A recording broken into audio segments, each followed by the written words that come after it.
ہاں ظاہری طور پر پریشانی آ سکتی ہے، ظاہری طور پر میں پریشان ہوں گا، آپ پریشان ہوں گے، دوسرا پریشان ہوگا، لیکن حقیقت میں کوئی نقصان نہیں ہوگا۔ اللہ تعالیٰ حفاظت فرمانے والا ہے، اللہ تعالیٰ کامیابی عطا کرنے والا ہے، اور قیامت تک یہ جماعت قائم رہے گی۔ قیامت تک یہ جماعت، جس کو علماء کرام محدثین اعظام نے طائفہ منصورہ کا نام دیا ہے، طائفہ منصورہ، کامیابی پانے والی جماعت، یا طائفہ ناجیہ۔ اور یہ نام ان کو کیوں دیا گیا؟ اس جماعت کو، اس چھوٹے سے گروہ کو، یا اس مٹھی بھر جماعت کو یہ نام کیوں دیا گیا؟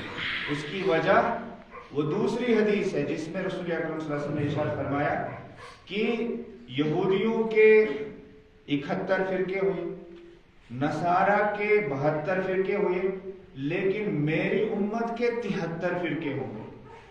پھر رسول اکرم صلی اللہ علیہ وسلم نے فرمایا کلھا فی النار الا واحدہ، سب جہنم میں جائیں گے لیکن ایک جہنم کے عذاب سے بچنے والی جماعت ہے، جہنم کے عذاب سے نجات پانے والی جماعت ہے۔ اسی لیے اس جماعت کا نام پڑا فرقہ ناجیہ، یعنی ایسی جماعت جو نجات پانے والی ہے۔ طائفہ منصورہ، ایسی جماعت جس کو اللہ تعالیٰ کی مدد ہمیشہ شامل حال رہے گی، ہمیشہ شامل حال رہے گی اللہ تعالیٰ کی مدد۔ پھر رسول اللہ صلی اللہ علیہ وسلم سے صحابہ کرام نے سوال کیا ان کی نشانی کیا ہے، ہم کیسے پہچانیں گے ان لوگوں کو، یہ کون سے لوگ ہیں، ان کی کوئی علامت، کوئی نشانی بتا دیجئے۔ تو رسول اکرم صلی اللہ علیہ وسلم نے علامت بتا دی، نشانی بتا دی، فرمایا من کان علی مثل ما انا علیہ واصحابی، وہ لوگ جو اس پر ہوں گے جس پر میں ہوں اور میرے صحابہ ہیں، یعنی بعد میں آنے والے لوگ جو اسی دین پر ہوں گے جس دین پر میں ہوں اور جس دین پر میرے صحابہ ہیں، جو اسی پر ہوں گے، جو اسی کی بات کرتے ہوں گے، جو اسی کو آگے چلاتے ہوں گے، اسی پر عمل کرتے ہوں گے، یہ ان کی علامت ہے۔ اور اب آپ خود سوچئے، دیکھیے کہ یہ کون لوگ ہیں جو اللہ کی کتاب کی بات کرتے ہیں اور اسی پر عمل کرنے کی دعوت دیتے ہیں، رسول اکرم صلی اللہ علیہ وسلم کی سنت کی بات کرتے ہیں، حدیث کی بات کرتے ہیں، سیرت کی بات کرتے ہیں، اور اس کی طرف لوگوں کو دعوت دیتے ہیں، اس پر عمل کرنے کی دعوت دیتے ہیں۔ اور یہی منہج، یہی طریقہ، یہی رویہ محمد عربی صلی اللہ علیہ وسلم کے زمانے میں تھا اور صحابہ کرام کے زمانے میں تھا۔ جو بھی اس طرح ہوگا وہ نجات پانے والوں میں شامل ہے، جو بھی اس طرح سے ہوگا، جو اس پر قائم ہوگا، جو اس پر رہے گا، وہ نجات پانے والے لوگوں میں شامل ہے، اللہ تعالیٰ اس کو ضرور نجات عطا کرے گا۔ تو بہرحال مجھے اس تفصیل میں نہیں جانا، مجھے یہ خوشخبری آپ کو سنانی تھی، مجھے آپ کو یہ خوشخبری سنانی تھی۔ محمد کریم صلی اللہ علیہ وسلم نے ارشاد فرمایا ہے، خوشخبری سن لیجیے، اپنے آپ میں تازگی لائیے اور خوشی منائیے اور اللہ تعالیٰ کا شکر ادا کیجیے کہ محمد عربی صلی اللہ علیہ وسلم نے آپ کو خوشخبری سنائی ہے۔ کون سی خوشخبری؟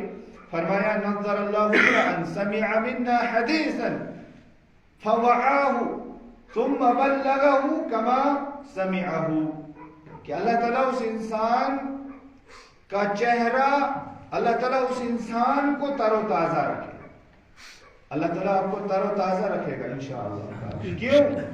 کیونکہ آپ حدیث سنتے ہیں، کیونکہ آپ حدیث سنتے ہیں اور پھر آپ حدیث پر عمل کرنے کی کوشش کرتے ہیں، حدیث کو یاد کرنے کی کوشش کرتے ہیں، اور پھر وہی حدیث آپ دوسرے تک پہنچانے کی کوشش کرتے ہیں۔ محمد عربی صلی اللہ علیہ وسلم نے آپ کو یہ دعا دی ہے۔ دعا دینے والے کون ہیں؟ محمد رسول اللہ صلی اللہ علیہ وسلم۔ کیا اس دعا کے قبول ہونے میں کوئی شک ہے؟ نہیں، اس دعا کے قبول ہونے میں کوئی شک نہیں ہے۔ لہذا محمد عربی صلی اللہ علیہ وسلم کی یہ دعا ہمیں یاد رہنی چاہیے، اور ہمیں محمد عربی صلی اللہ علیہ وسلم کا بھی شکریہ ادا کرنا چاہیے کہ انہوں نے ہمارے لیے دعا کی ہے۔ ہمیں اللہ تعالیٰ سے دعا کرنی چاہیے، پروردگار تو محمد عربی صلی اللہ علیہ وسلم کو وہ بدلہ دے جس کا محمد عربی صلی اللہ علیہ وسلم مستحق ہے۔ اور وہ کیسے؟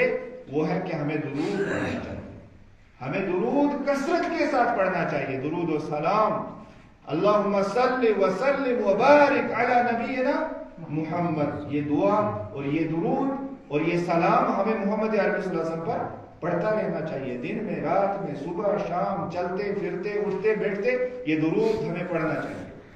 یہ ہے شکریہ ادا کرنے کا طریقہ، یہ ہے دعا کرنے کا طریقہ محمد عربی صلی اللہ علیہ وسلم کے لیے۔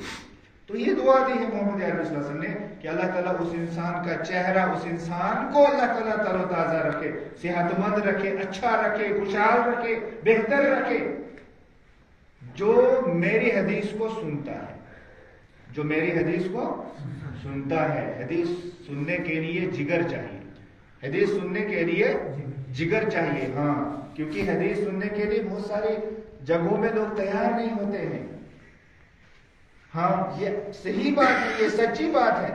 حدیث سننے کے لیے صبر چاہیے، حدیث سننے کے لیے ہمت چاہیے، یہ ضرورت ہے اس چیز کی۔ اللہ تعالیٰ نے آپ کو ان لوگوں میں سے بنایا، کتنی خوش قسمتی ہے آپ کے لیے۔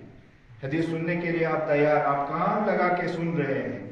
محمد عربی صلی اللہ علیہ وسلم کا فرمان، جو حدیث سنتا ہے پھر اس کو یاد کرتا ہے، یاد کرائیے اپنے بچوں کو محمد عربی صلی اللہ علیہ وسلم کی احادیث، اپنے بچوں کو محمد عربی صلی اللہ علیہ وسلم کی چھوٹی چھوٹی حدیثیں یاد کرائیے، ان کو یہ دعا لگ جائے گی، محمد عربی صلی اللہ علیہ وسلم کی یہ دعا لگے گی ان کو، کیونکہ وہ بھی تر و تازہ رہیں گے، اچھے رہیں گے، خوشحال رہیں گے، پھلیں گے، پھولیں گے، ترقی کریں گے، عالم بنیں گے، باعمل عالم بنیں گے۔ بچوں کو یاد کرائیے حدیثیں، یاد کرے، وہ حدیث سنے اور یاد کرے، اور پھر آگے پہنچائے۔ یہ نہیں یاد کی بس